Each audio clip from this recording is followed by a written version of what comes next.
Hi, I'm Felicia. I'm a therapist and a coach, and today I'm going to talk about how to take timeouts. I usually bring this up when I'm working with couples or with individuals who want to learn how to get along better with their partners. And this is one of the first things I teach folks who have questions around that. I think a lot of people are wanting to figure out how to communicate better, but sometimes they're thinking they just need to get through arguments, and honestly, at a certain point, that's not really effective. We need to know when it's appropriate to stay in an interaction and when it's appropriate to leave. I think so much of life comes down to when is it time to walk away? And so there are ways to do that effectively that cause less harm, and there are ways to do that that cause a lot of harm. So I want to teach you a way to be able to walk away from an intense, challenging interaction in a way that doesn't actually harm the relationship, but communicates a lot of love and care for yourself and the other person. So what is important about being able to do this effectively is you have to know yourself first. So when we become activated, our nervous systems have certain types of responses. We can go up into fight or flight. We can go into dissociation or freeze. Those are really common responses.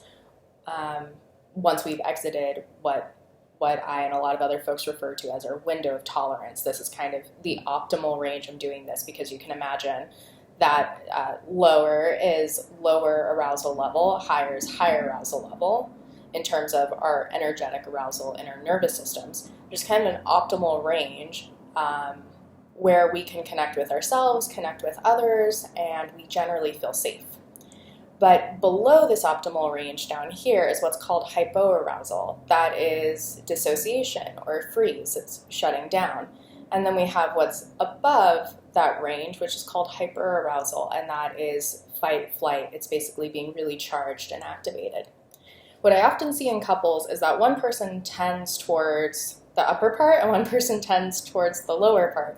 And the way that this manifests is that when a challenge arises, the person who tends towards the upper part, the hyperarousal, the fight flight, they tend to be the advocate for connection. It's like when there's difficulty, they want to come closer, they want to resolve it, and there can be like this intensity to it.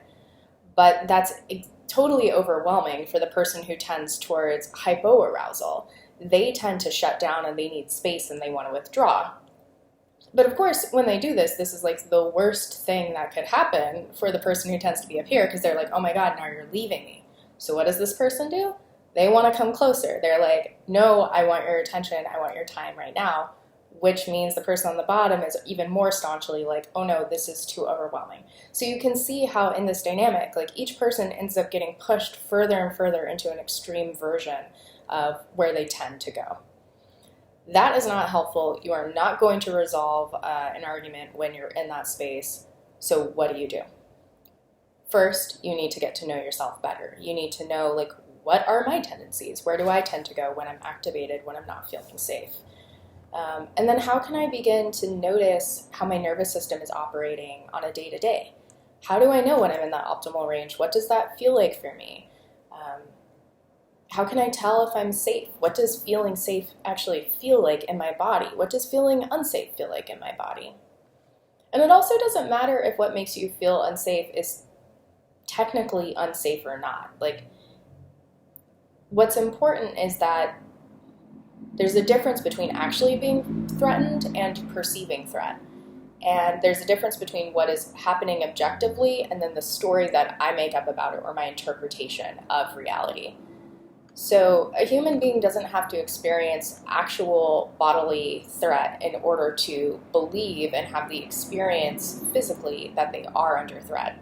So you could be going through your day and someone can look at you wrong, and you're not going to die from that, but you might have a really big reaction because the story you're telling yourself about it kind of hypes you up. A lot of times this stuff is happening outside of awareness, so you might not even know really the story that you're telling yourself, but there's a chance that you're taking something that is not threatening, but because of your own past experience, it feels really threatening, and that's legitimate.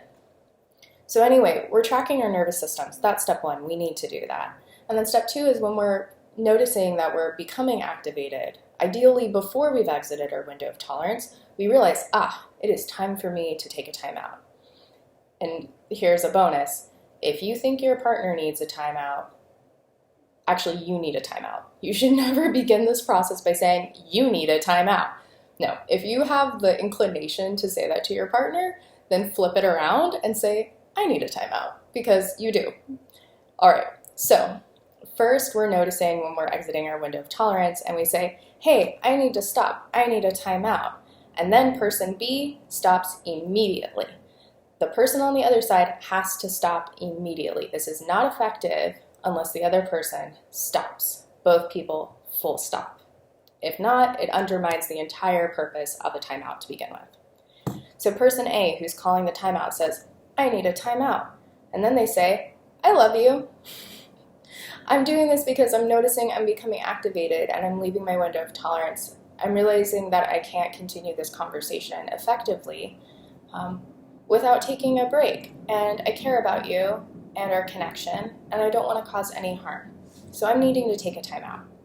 The second step of reassuring the other person is really important, because sometimes our timeouts aren't announced and it just looks like one person bailing on the other one, and that can bring up a lot of abandonment issues. We don't want to do that to our partners. So we reassure them. We say, hey, I love you and I'm feeling really activated and I just need to take a break. Because I actually am doing this because I care about me, I care about you, I care about our connection and our relationship. So that's why I'm doing this. So that's step 2. Step 3, you say what you're going to do during your timeout. Hey, I'm going to leave the house for about 15 minutes and go for a walk. Actually, I wouldn't say about, I would say 15 minutes. It's very important that you're specific about what you're doing. So I'm going to leave the house for 15 minutes and go for a walk. And when I come back, I'd like to continue the conversation. And then you do it. You don't say you're going to do something and then not do it. Just as it's person B's job to end the conversation and stop when you say timeout, it's also your job to be very clear about what you're going to do and then follow through with that. Again, we're trying to prevent a sense of abandonment here. So sometimes you come back after 15 minutes and you realize, you know what, I'm not ready to talk. I need more time. And if you have the sense that that might be the case, you can say, I'm going to go for a walk for 15 minutes and I'm going to come back and I'm feeling really heated. I'm not sure if I'll be ready to re-engage at that point, but I will check in with you and reassess. The important thing is that you're not letting this go for days and days and days and days. Like we're not trying to push this out. It's like the point is to deactivate so that you can come back. It's not to avoid the conversation or just to leave it unresolved for an extended period of time. Ideally, we're wanting to resolve this like in short order, like ideally within, if not like very soon, at least within a couple of days. And then you have the conversation when you're no longer activated again. That's how you do a timeout. And again, just as a reminder, person B, when you hear timeout, you stop. It doesn't matter if you have one more thing to say, or it's super important, or the other person didn't understand you, or like all of that just has to end right then and there. The example that I gave is like, think of it as like a safe word. Like if you were in the middle of some like risky thing that you were engaged in, which is an argument, I suppose, and someone used their safe word. Safe words are so that everything that's happening suddenly stops. And so imagine that like this is your partner's safe word, saying timeout is safe word. And that means when that word is spoken, everything stops. Because it really is important. Like it really is a matter of safety and creating a sense of safety and health in your relationship. All right, so that is how you do timeouts effectively. I learned this from Craig Tunder, who is a therapist in the East Bay, in the Bay Area, many years ago at a couples workshop. Thank you, Craig. I teach it to all my people now, and now your idea gets to go forth and hopefully help many more people. All right, be well and feel free to reach out. Let me know how it goes.